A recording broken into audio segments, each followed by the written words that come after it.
প্রবুদ্ধ, তাহলে তুমি পরশু দিনই যাচ্ছ? হ্যাঁ বাবা, আপনি তো জানেন কদিন আগেই আমাদের যাওয়ার কথা ঠিক হয়েছিল। মা হঠাৎ অসুস্থ হয়ে পড়লেন, তাই আর কি। এই যে তোমরা তোমাদের মাকে সঙ্গে নিয়ে যাবার সিদ্ধান্তটা নিয়েছো, এটা কিন্তু খুব ভালো কাজ করেছো। মা, ও মা, দাদাভাই আসলেই কিন্তু প্রথম ফোনটা আমায় করবে তুমি। আমি ওকে বলবো তৎকালে ইমিডিয়েটলি আমার টিকিটটা করতে। দাদাভাই আসলেই, মানে যেদিন আসবে আমি সেদিন দাদাভাইকে দেখতে চাই, ব্যাস। এই কাজটা করার জন্য এই সংসারে আরো অনেক লোক রয়েছে, তাদের বলো। মিচকামনি দেখছো? আচ্ছা শোনো না, বলছি তোমরা তো সব অফিস কাছারি চলে যাবে, বলা তো যায় না বাবু হুট করে কখন চলে আসে। কাল পরশু লোক লাগিয়ে না ওর ঘরটা খুলে একটু পরিষ্কার টরিষ্কার করে রাখতে হবে গো। হ্যাঁ, ওই দাদা শোনো, ওই আমি একটা প্ল্যান করেছি।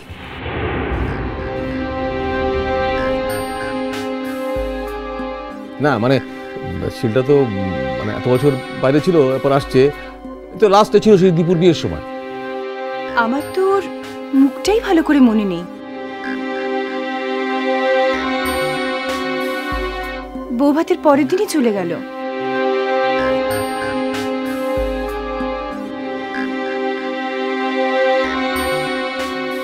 হ্যাঁ, তোমার কথাটা কি বলো?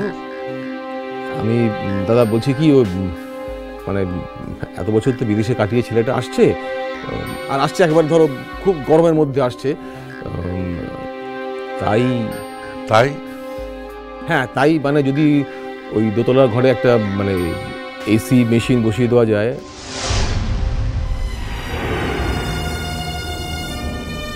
মানে দোতলাটা খুব মানে গরমকালে খুব খুব গরম হয়ে যায়, তো মানে জাস্ট থাকা যায় না। আর মানে না, আমার এটা মনে হচ্ছে আর কি, এটা মনে হচ্ছে যে ও তো ধরো এতগুলো বছর তো ঠান্ডায় কাটিয়ে আসছে, তো আর আসছে একবারে গরমের মধ্যে, ক্লাইমেটটা চেঞ্জ হয়ে যাচ্ছে, ফট করে শরীর খারাপ হতে পারে, মানে গায়ে এত র্যাশ ট্যাশ বেরিয়ে গেল এইসব মানে। শোনো পলু, তুমি যেদিন এবাড়ির প্রত্যেকটা ঘরে তোমার এই ঠান্ডা মেশিন বসাতে পারবে, সেই দিন তোমার বিদেশি ভাইপোর জন্য ঠান্ডা মেশিন এনে বসিও।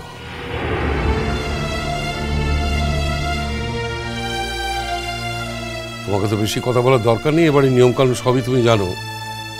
হঠাৎ করে তোমার বিদেশি ভাইপোর জন্য তো আর এতদিনের নিয়ম বদলাতে পারে না। না দাদা, বলছিলাম যে দেখো, এরপরেও যদি তোমাদের কিছু বলার থাকে তাহলে এক কাজ করো, এই এলাকায় তো অনেক আবাসন টাবাসন হচ্ছে, তো এই পাড়াতেও হচ্ছে, সেরকম যদি হয় এরকম একটা আবাসনের ফ্ল্যাট বুক করে দাও না তোমার বিদেশি ভাইপোর জন্য। দাদা তুমি এসব কি বলছো? আমি তো কথাটা তো আমি এভাবে কিছু বলিনি। আজ সে যেমন জীবনেই অভ্যস্ত হয়ে থাক না কেন মেজঠাকুরপো, আদপে তো সে এই বাড়িরই ছেলে। এই বাড়িতেই, এই বাড়ির লোকগুলোর সঙ্গে, এই বাড়ির নিয়ম কানুনেই তো সে জীবনের অনেকখানি সময় কাটিয়ে গেছে। তা এর মধ্যে সে যদি সেই সব নিয়ম কানুনের ব্যবস্থায় যদি অনভ্যস্ত হয়ে পড়ে থাকে, তাহলে তো সেই সমস্যাটা তার, তাই না? আমাদের তো নয়। এবার তার জন্যে আমাদের বাড়ির নিয়ম কানুন আমরা কেন ভাঙতে যাব বলো তো ভাই? এই যে আমাদের মা লক্ষ্মী আমাদের বাড়ির বউ হয়ে এসছে, সেও তো বাপের বাড়িতে বিলাস বেসনে অভ্যস্ত, কোথায় তার জন্য তো এই বাড়িতে কোনো ব্যবস্থা করা হয় না। এই যে আমার নীলুমা, ঈশ্বরের কৃপায় দিল্লিতে যে থাকে, বেশ আরামেই তো থাকে, কোথায় ওর জন্যে, জামাইয়ের জন্যে আমাদের বাড়িতে তো সেরকম কোনো কিছু আয়োজন করা হয়নি। একটা কথার কথা বলা হয়েছে দাদা, তাই নিয়ে যে এতটা শোরগোল উঠবে সেটা আপনার ভাই ভাবতেও পারেনি।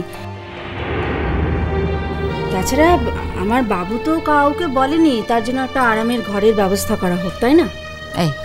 এই আমি জানি তো, তোর গায়ে যে কাঁটা ফুটবে সে তো আমি জানি। ঠিক আছে ঠিক আছে, আমি বলছি যে ওই ঘরটা তো বন্ধ হয়ে পড়ে আছে অনেকদিন, ওর ভেতরে ফার্নিচারগুলো যে অবস্থা মানে একবারে শোচনীয়, মানে পাল্টাতেই হবে। তারপরে খাটটা সে বিশ্রী অবস্থা, মানে বসতে গেলে সে ক্যাঁচ কোঁচ আওয়াজ হয়, তো ওগুলো তো পাল্টাতে পারি নাকি? নাকি তার জন্য তোমাদের পারমিশন লাগবে? আরে আগে কদিনের জন্য আসছে সেটা দেখো, দুদিনের জন্য যদি আসে তাহলে তো এসবের কোনো দরকার নেই। অফিস থেকে লোন করে এই সমস্ত বাড়তি খরচ করবে, তারপর তো অফিস থেকে মাসে মাসে তোমার মাইনে থেকে কাটবে নাকি?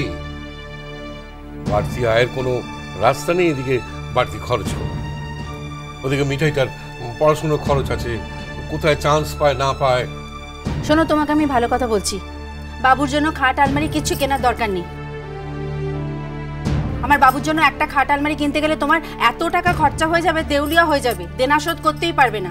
সব টাকা তুমি তোমার মেয়ের জন্য রেখে দাও। মেয়েকে তো জজ ম্যাজিস্ট্রেট বানাতে হবে না? পর্ণা, কি বলছিস সব? দিদি ভাই, আমি বরং রান্নাঘরে যাই, খাবার দাবারের জোগাড় করি গিয়ে। অনেক রাত হলো, ওর চিরো ফেরার সময় হয়ে গেল। কেন রে, বাহা তো রয়েছে রান্নাঘরে, আর সে তো আজকাল খাবার দাবার গরম করতে শিখেছে। গরম হয়ে গেলে সে ডাকবে খন। না, আমি এখানে দাঁড়িয়ে থেকে কি করব বলো? দাঁড়িয়ে থেকে তো কোনো লাভ নেই। কোথায় আবার কি বলে ফেলবো, তাতে দাদার আবার সম্মানে লেগে যাবে। না, তার চেয়ে বরং শোনো মেজ বৌমা, একটা কথা বলি। একবারও তো ব্যাপারটা উল্টো দিক করে ভাবছো না? এই যে সংসারে এত এত ঝড়ঝাপটা গেল, এত খরচ খরচা হলো, কোথায় একবারের জন্য তো তোমার বিদেশে থাকা রোজগেরে, খুব ভালো রোজগেরে ছেলে হাত দিয়ে উপর করলে না?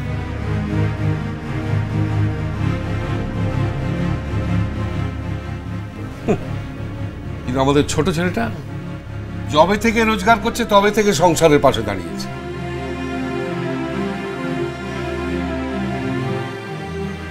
রাগ আছে, কিন্তু তার জন্য তো তার কর্তব্য কখনো অবহেলা করেনি।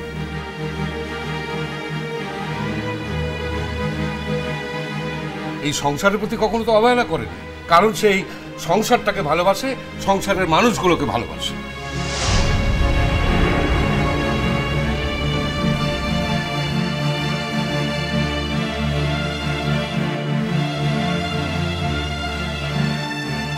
বাবা, আমি একটা কথা বলতে পারি?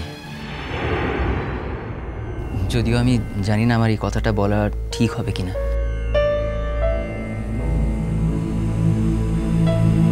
এ কি কথা বলছো বাবা তুমি? তোমাকে তো আমরা আমাদের বড় ছেলে ভাবি। বাবা দেখুন, দাদা যে এতদিন বাইরে কেন আছেন, কারোর সঙ্গে যোগাযোগ রাখতে পারেননি কেন, কোনো অসুবিধা হয়েছে কিনা, আমরা তো কেউই তা জানি না, তাই না?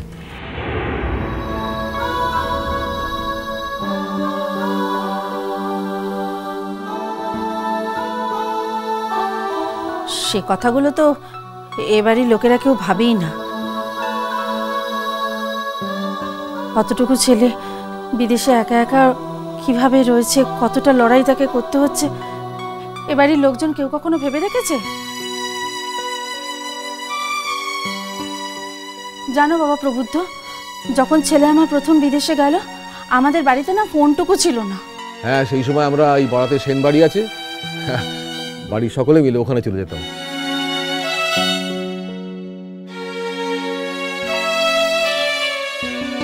কেন বলতো? বাবু ফোন করবে বলে। প্রত্যেক রোববারে বাবু ফোন করতো, আর আমরা সবাই মিলে সেন বাড়ি থেকে ভিড় জমাতাম। হ্যাঁ, জেঠুরা কি বিরক্তই না হতো বাবা। হ্যাঁ, সেই জন্যই তো তোমাদের ছোট কাকা তড়িঘড়ি বাড়িতে ফোন নিয়ে এলেন।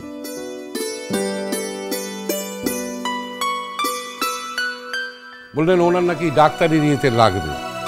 তা আমি যে অতটা ডিরেক্ট নই সেটা বোধহয় উনি বুঝতে পারেননি।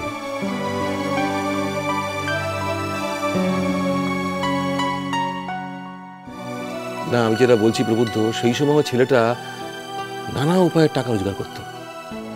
ট্রাক থেকে ক্রেট ক্রেট আপেল নামানোর কাজও করেছে। সবসময় খেতেও পেত না।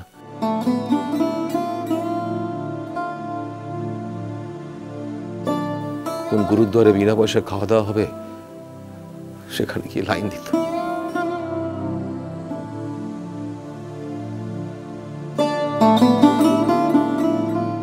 তারপরেও কিন্তু আমাদের বাড়িতে মাছ মাংস সব রান্না হয়েছে।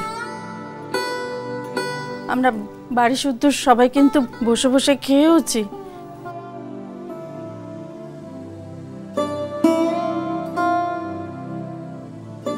তবু শুধু ওই ছেলেটারই দোষ হয়ে গেল। বেশ মেজ বৌমা, আমি শপথ করে বলছি আমি আর তোমার বাবুর ব্যাপারে কোনো কথা বলবো না।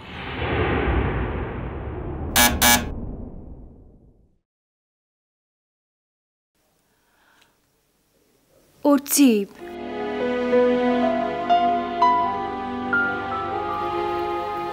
কমলিকাটা বাপের বাড়ি চলে গেছে, কিরকম ফাঁকা ফাঁকা লাগছে না বাড়িটা? বারে, ও বেচারিকেও তো মাঝে সাথে ছাড়তে হবে নাকি? ওর বাবা মাও তো চায় মেয়ে দু একদিন এসে থাকুক। যাই খুলে দিয়ে আসি।